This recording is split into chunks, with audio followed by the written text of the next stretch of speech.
I'm Jake, and this is live coding from Seattle's airport. I'm on my way, so this is what it is. So this question just popped up on Geek for Geeks, and I'm just going to solve it. Find duplicates in an array. So obviously it's a data structure problem of array, and let's see what's the problem. So the problem says that there's an array of size n, and the task is to return the duplicates of the array. For example, and if you cannot find duplicate, just return a list of negative one. So there are examples. So if the array A is given and it's 0, 3 to 1, 2 with elements 3, 1, 2, there's no repetition. So we output a list of -1. But if there's a duplicate, such that in example 2, we output the duplicate elements, like there's duplicate of 2 and there's duplicate of 3, and we are going to output this in ascending order. So there are some details here.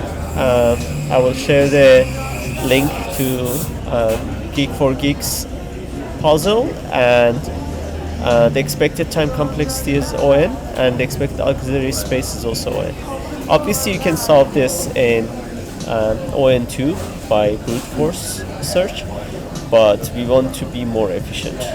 There are many ways to solve this problem, and as you can see, I use set in this problem.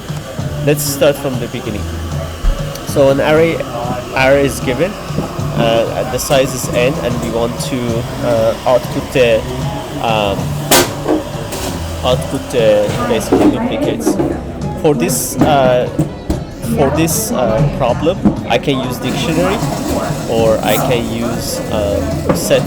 I want to use set. The language is my language is Python, so I'm just going to use the Python set. So the results or the duplicates is going to be a set. When we are returning, we are going to basically convert this to list, and then we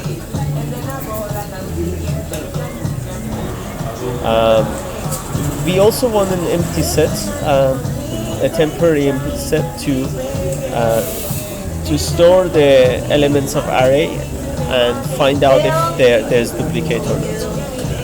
Let's call that array a temporary set, right? It's a temporary set. So for every element in basically results, for every element in array, let's call this A, for example. For any element in array, if that element in our temporary, then it means we found the duplicate. So we just need to add that element to result. And if we don't find it, it means that this is the first time we are seeing this. So we add that to our temporary set. All right. So at the end of this loop, result can be empty, or it can have some elements. If the result is empty, which means the length of it is 0, then we should return this. Otherwise, we should return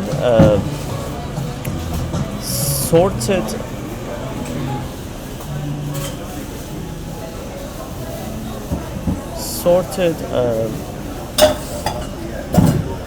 list of results.